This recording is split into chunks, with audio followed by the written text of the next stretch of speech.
Yes, Mr. Perry, when you're ready. Thank you very much. My Lord, I've distilled what I have to say really down to two final points. The first, if I may just deal with the Panday decision, without turning it up, your Lordship's refer to listed, which is volume 2, 2012, your Lordship's report, and a friend's reference to it, and in particular, the key observations made by the driving in relation to the use of process. We submit that the decision in Panday is entirely consistent with the prospective approach for which we contend. Because in that case, the retrial was going to be free of any taint, and the misconduct alleged would not have any impact in relation to the conduct of the trial or its outcome. So it's entirely consistent with the prospective nature of the remedy, and we read that decision as establishing some but-for test in relation to so that's the first point. The second point that we would seek to address is the 5 errors alleged on behalf of the appellant, which are said to infect the Court of Appeal judgment and vitiate its reasoning. And may I, for these purposes, just go to the Court of Appeal judgment, which is in volume 2, behind the divider 6, and go to page 23. Because the first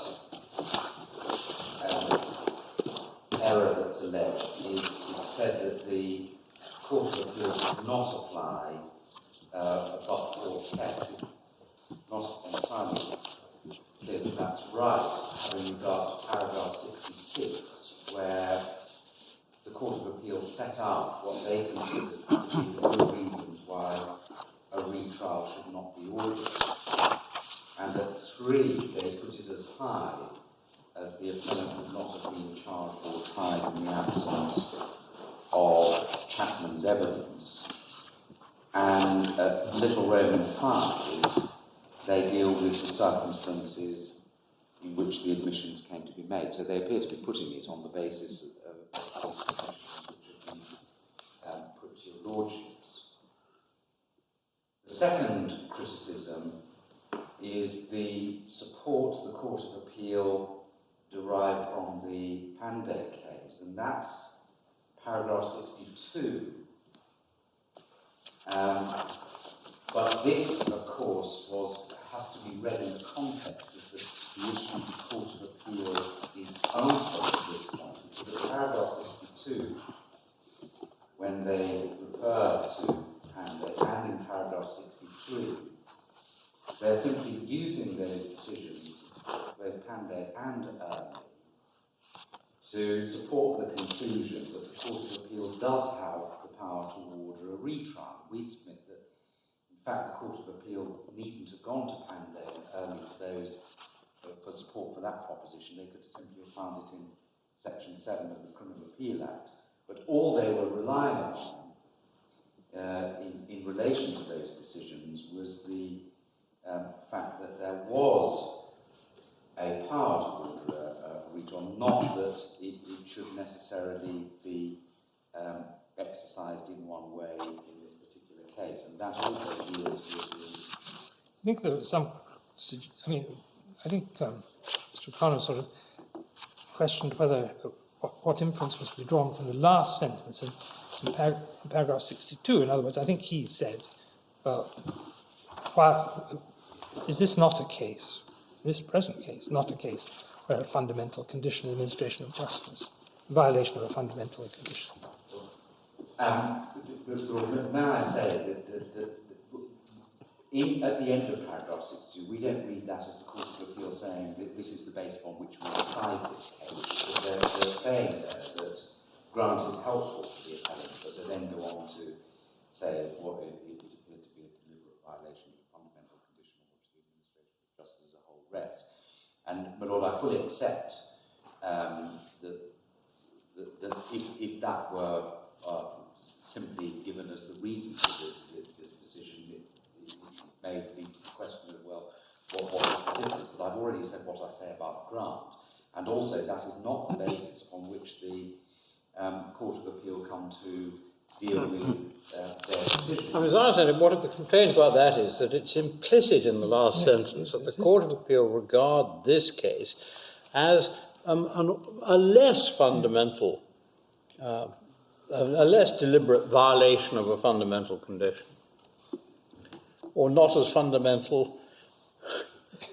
You know, in other words, a case in a less grave category of prosecutorial misconduct than grant. That's the inference.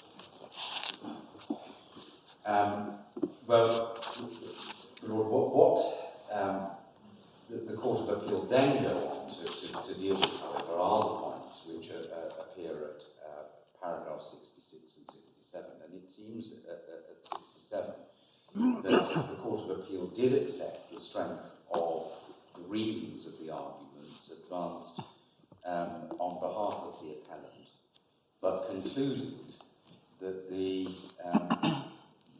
given the nature of this case and the new and compelling evidence, untainted by the prosecutorial misconduct, that it was a proper place in which to order a retrial. That's clear from paragraph 67 on the basis when they identify the basis on which they would order a retrial, and then they go on to deal with the admissions. I mean, you don't say the admissions. I mean, I'm just looking at the last line of Roman 6, paragraph 66. Manslaughter, the offence which Maxwell has admitted. You don't say the admissions are of murder. What you say is the admissions, coupled with everything else you've got, support or constitute a compelling case for murder. Is that what you say? Lord, the admissions, if they're true, would support a case of murder. Well, and why does the Court of Appeal say he's admitting to manslaughter? Because he says in the admissions, yeah, Lord, I'm willing to plead guilty to manslaughter. I see. But what he's willing to plead guilty to, the label of the offence, manslaughter, doesn't do justice to what he's admitting to. I see. In relation to the facts. Very well. So that's the position in relation to that. And the fourth point, the contrast with grant, I hope I've already dealt with. The point that we would say is it's not clear that the case was actually decided on that basis. And paragraph 65, we would submit is unobjectionable. It's simply saying what is in fact the case, that if there is a retrial, then there are protections within the trial process to ensure that the prosecution calls no challenged evidence, the reliability of which may be undermined by what the Yorkshire Police and the CCRC have now discovered, and the fact that the appellant speculatively asserts that we don't know is something that the trial process is adequately equipped to address. So those are the responses that we make in relation to the criticisms of the Court of Appeal, and we submit that the conclusion to the Court of Appeal, of course, was reached after it had imposed a very high threshold favourable to the appellant, and on that basis we would submit that there's no reason for impugning the conclusion reached by the Court of Appeal when it was exercising its powers under Section 7 of the Criminal Appeal Act 1968. So those are the submissions that we would make, both adopting our written submissions and in response to the submissions that have been made on behalf of the appellant. Unless there are any other matters, I should inform you, Lordships, that we've got a copy of the previous convictions. Sure. But Lord, what I'll do, if I may, is make sure that there are, rather than getting them copied here, make sure that your Lordships are supplied with copies is tomorrow, if that's all right. Could we glance at them now? I think they're just coming through, my lord. Oh, I see. They're just coming through. We've got both Helen's and Mr. Chapman's.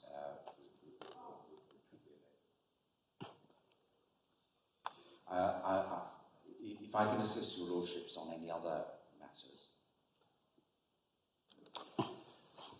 Thank you very much indeed, Mr. Perry and Mr. Mabley. Mr. Connor. My lord, on my client's previous convictions, I can summarise the position. Mr. Maxwell is a very bad man. He had previous convictions for armed robbery and other serious offences. He did not, as I understand it, have convictions for these kinds of bogus official burglaries. But that's rather a pitiful... Sorry, this wasn't a... Well, I thought they when stormed in with scissors and things. Absolutely, this was a robbery. Why I said these kinds of bogus official burglaries slightly inaccurately is that that Chapman's offending, and particularly his targeting of these victims, was committed by deception, by those deceptions. Of course. But this is a robbery, absolutely, with a weapon and violence, and not tricking people. I quite agree.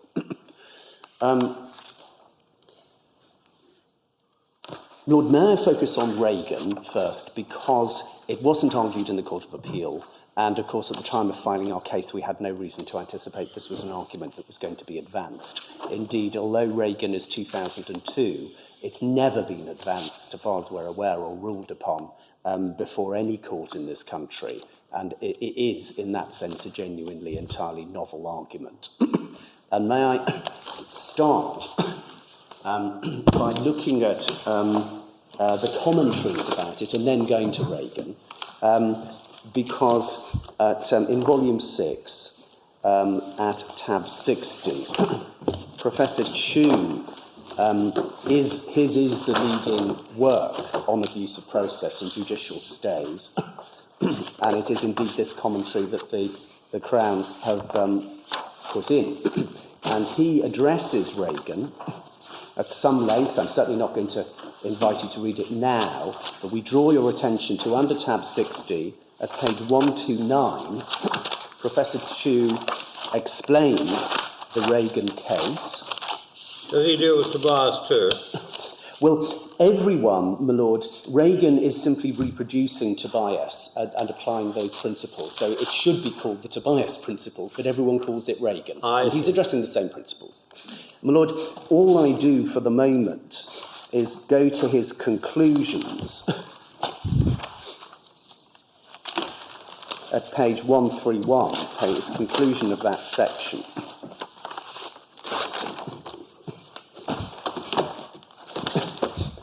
Where he makes 3 points. I invite my lord just to look at that paragraph and look down those 3 points, and then I'll read the concluding sentence. Have you got the copy articles?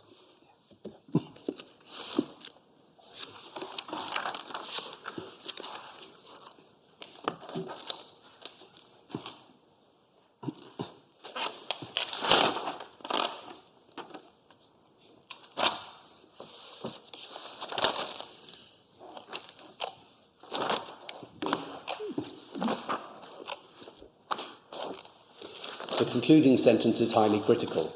And my lord, I invite your attention to the footnote, which is an article in one of the leading commentaries in Canada, a monograph on Reagan alone. And we've obtained that. May we, I've given a copy to my learned friends, may we hand up copies, and again, I will simply read out the conclusion, which is pretty scathing.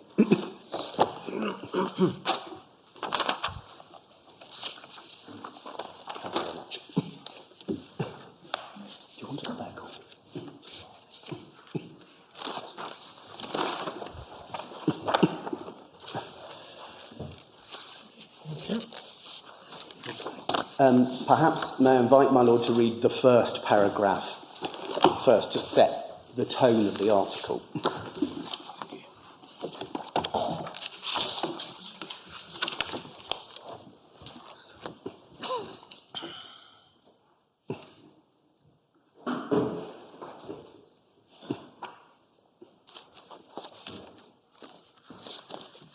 Yeah.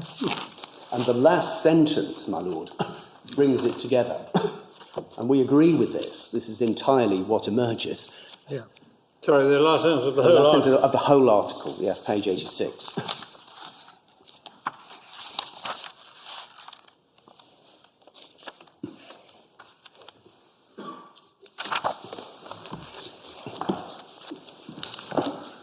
Yes. Well, enjoyable being an academic. Well, my lord, if this was just isolated, then it would just be an academic commentary. But it's really quite telling that despite this being a 2002 case, there is no trace of it surfacing in any decision and no trace of any approval of it in any commentary. And my lord, this is not surprising because when looking at the definition of the residual category of cases, so-called, in Tobias and Reagan, they fit perfectly with our Bennett-type abusive process Well, cases. I just wanted to ask you to look back at Tobias, Yeah. tab 38, Yeah. in volume 4, page 471.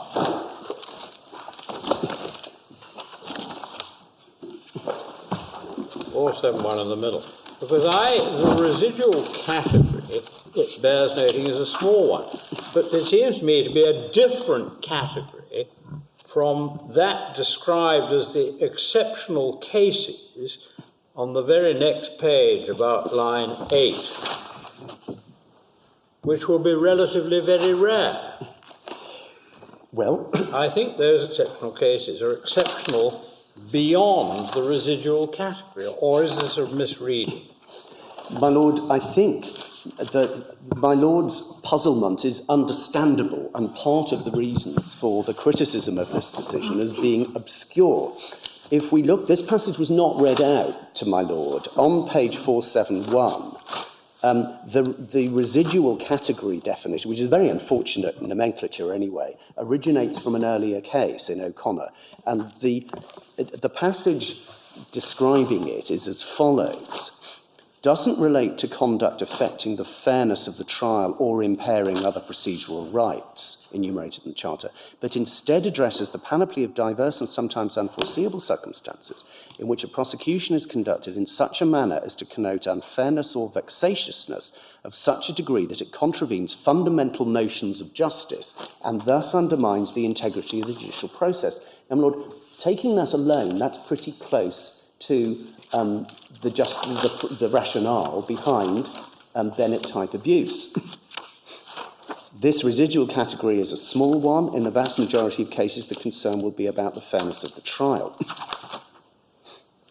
But then it goes on in 90 to deal with cases which are otherwise damaging to the integrity of the judicial system. And says that these two criteria have to be satisfied in all those cases. Yes, I agree. And, my Lord, the problem then with the obscurity of this decision lies in that distinction merely being one of degree. And that's therefore pretty unhelpful. I agree that, where there is damage to the integrity of the justice system, these perpetuation principles seem to apply, except for where they're in the residual category of damage to the integrity of the But it justice says system. 5 lines up, the first criterion must be satisfied even in cases involving conduct that falls into the residual category.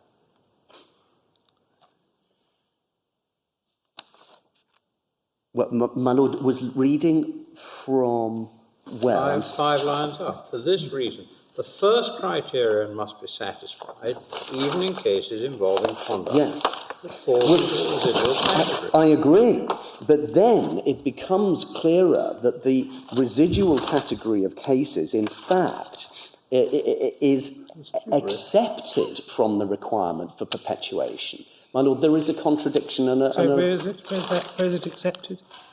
Right. Well, it's accepted. It's the end of that paragraph. It's accepted in the last sentence of paragraph 91. There may be exceptional cases in which the past misconduct is so egregious that the mere fact, without perpetuation, of going forward in the light of it will be offensive, but such cases will be relatively rare. Now, my Lord, there are two examples given. In 96? Yes, well, there's one given in 96, which we very much take comfort from, because this is a case involving fabricating and planting evidence, and it may be that no perpetuation is necessary there. Lord, may I say, it's obvious from the example given that there can be no continued use of that tainted evidence, because one's acting on the basis that it's known that it's fabricated and planted evidence and thinking about whether there's going to be a future trial. So there's no evidential taint perpetuating it, but the court is there saying it might well be a case in which it's damaging to the integrity of the judicial system. And my Lord, further on, an even more telling example is given at paragraph 110.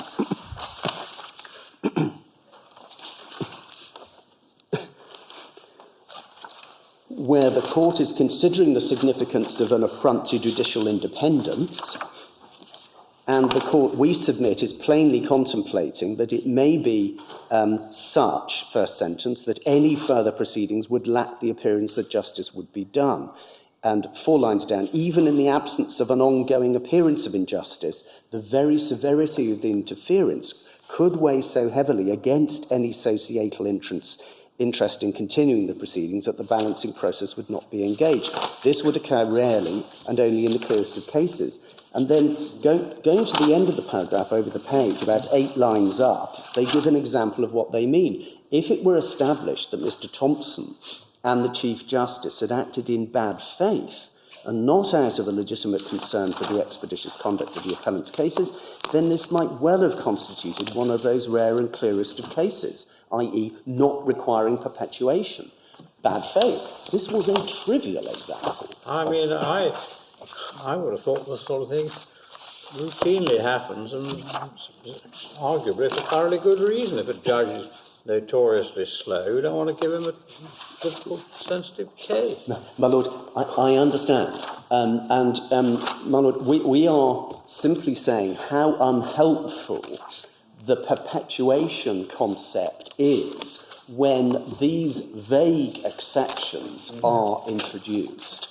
I'm not sure there are exceptions. As I understand it, there are cases where it's manifested, perpetuated or aggravated by its past existence, although it wouldn't actually affect the fairness of trial. Isn't that the distinction? I mean, the passage in O'Connor, it's cited in page 89, seems to be saying the normal cases where you've got, it's rather consistent with Bennett and Mullen, normal cases where you've got something affecting the fairness of trial. There may be other cases where the integrity of the justice process is in issue.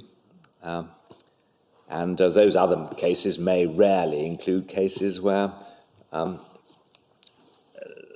everything's in the past, but it was so egregious that to have any continuing trial would, so to speak, yes. amount to a newspaper headline. This all arises out of X. Yes. Well, my Lord, our point is that inasmuch as one can make sense of this, and the academics have failed to make complete satisfactory sense of this, it actually adds nothing to our Bennett and Mullen cases, except to call them, in a very semi-pejorative way, residual category of cases, when in fact it's a jurisdiction of great constitutional importance. So, my Lord, those 2 examples tell very much in our favour. These are not cases on their facts of gross state misconduct at all. And my Lord Rogers asked my learned friend the question of what his submission was about the role of state misconduct in a case where learned friend was positing no tainted evidence is going to be advanced. And this puts its finger, if I may say so, on a point we were going to advance, that if perpetuation is adopted as a consistent and universal requirement, it would effectively eliminate on that argument ex parte Bennett. It would reverse it, because all the state would have to do, is to say, we are free of any taint because we have evidence which isn't the direct product of any misconduct. And the actual state misconduct would become irrelevant, and the role of the court in protecting the integrity of the criminal justice system would disappear. That's the ultimate implication of the approach of my learned friend. And Lord, finally on this, very awkwardly, and contrary to what we submit was a fair and we hope responsible submission, our submission being to the effect, you start with the seriousness of the alleged offence and look at that, then you move on for the reasons of principle we explained. What actually Reagan does, I'll just give you the page reference at 328 and 329, is say, put that out of account at first. You start by looking at the misconduct, and then you bring in the interest in the prosecution at a later stage. We submit that's confusing and artificial, because it's one decision the court is making. It's not that important starting point is not to be postponed. And Professor Chu adopts that criticism of Reagan as well. So, my Lord, this is not a well-founded attempt to develop our law, as it is called. It is unnecessary and confusing. And before I reach my concluding comments, may I just make 2 or 3 heading submissions. My Lord, first of all, we can see from the report of Grant what happened with the certified point and what the certified point was. At the end of tab 22, in fact, it's a great pity how it concluded. Tab 22, volume 2. It's a very long question. It's a very long question, but it's actually one which is pretty accurately reflects some of the core issues here. Trouble is, we haven't got an answer to it. I agree. And I can't rely on the fact that leave was refused. I know there's good authority to say that's completely irrelevant, but it's unfortunate that leave was refused, because it does put its finger... We know leave was refused, do we? It says here, leave to appeal. So it does. Oh, I'm very sorry. That's the Court of Appeal. I'm very sorry. It's the Court of Appeal refusing leave. But, well, Lord, it certainly didn't reach a decision in the House of Lords. No. So, ultimately, leave must be refused. They tell you when leave is refused in certainly the weekly law reports, don't they? Yeah. It must have... They may never have taken it. It might have been abandoned. Yes. Anyway, we've seen the Anyway, question. there it is. Yeah. Another alternative is it mightn't be pursued, as my own friend Mr. Terry indicates. Yeah. I do agree. But one way or another, that question would have answered quite a large area. Yes, absolutely. Lord, while we're dealing with Grant, again, Professor Chu's work has a whole section dealing with Grant. It's tab 60 again. I'm certainly not going to read that. May I just invite my Lord's eye to it. Page 127 to 129.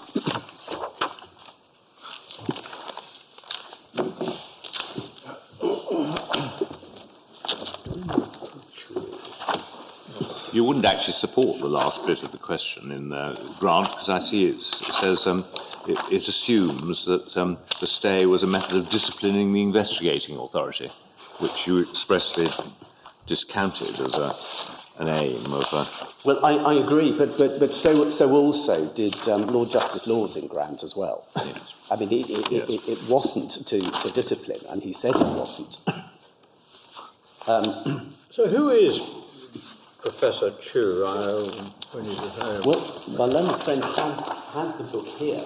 We can... I would guess he's somebody who did a D.Phil in Oxford, I would guess, on abuse of process of judicial stays in criminal proceedings.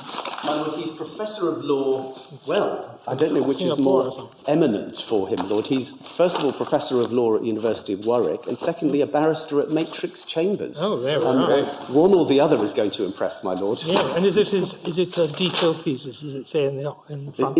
Is Is it it an Oxford thesis or something? It my looks Lord, suspiciously like one to me. But, Well, I shouldn't think so, because he's already a professor, so...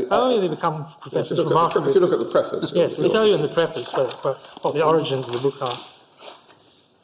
Well, Andrew Ashworth does the editor's introduction. It's the first edition was in 1993, so it may have originated, I dare say. Oh, well, never mind, it doesn't matter. And indeed it did. Very good guess, Lord.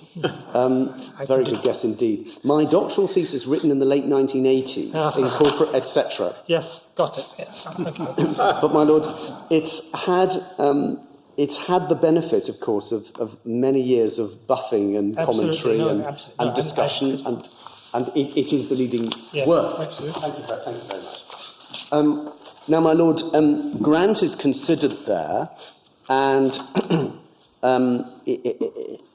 it is, for what it is worth, not criticised as being unfounded or wrong.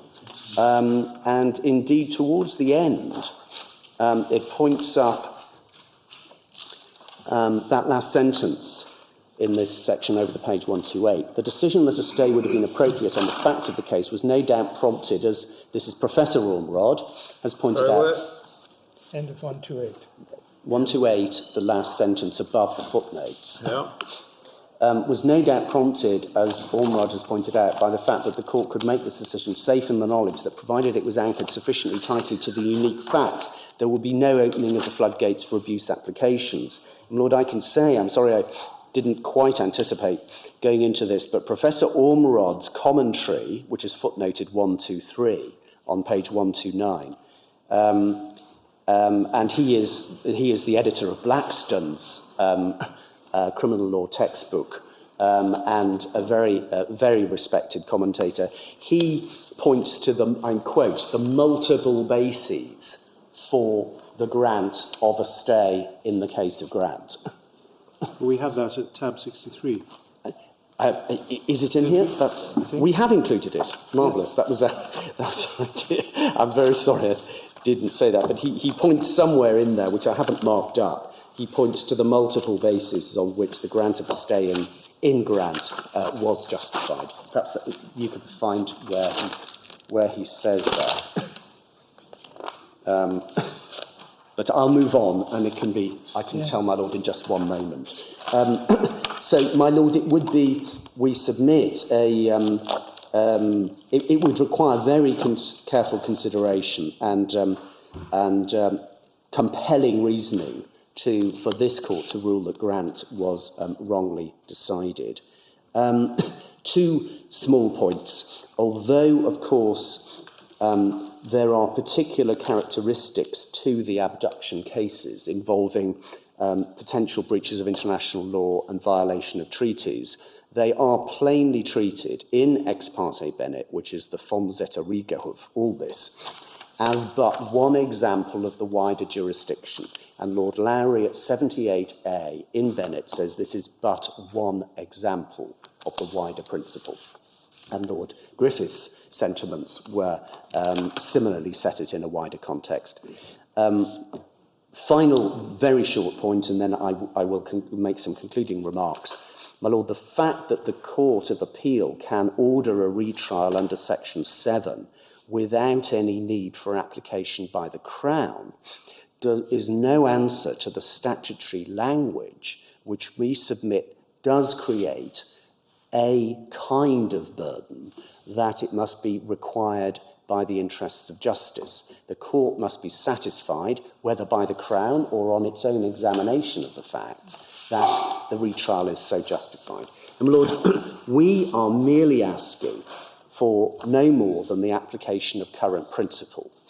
If it is appropriate, my Lord may wish to reinforce the well-established and accepted limitations to that jurisdiction, not simply to discipline, only in exceptional and clear cases and where no lesser remedy will do.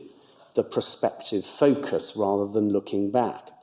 But there is no call for the introduction of any new conditions upon this important remedy. Certainly no material has been placed before my lords to suggest that judges are granting stays far too liberally, or indeed that our courts are plagued with applications for stays. This is a jurisdiction which is being managed well within current and clear principles. We respectfully submit that to grant a retrial in this case would indeed be to do what Lord Steyne feared in Latif, which is to convey the impression that the ends justify any means, and to reinforce the striking impunity of those responsible for this unique catalogue of misconduct, and that impunity which they seem still to enjoy. Those are our submissions. Thank you very much.